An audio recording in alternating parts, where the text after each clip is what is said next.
In this video, I will show how to insert rows and columns in Microsoft Excel.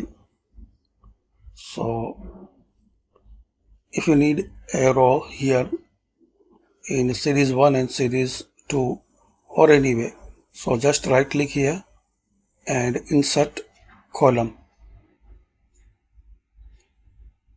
So, we have a new column like before C. So, right click and insert. Similarly, you need some row more. Select it and insert.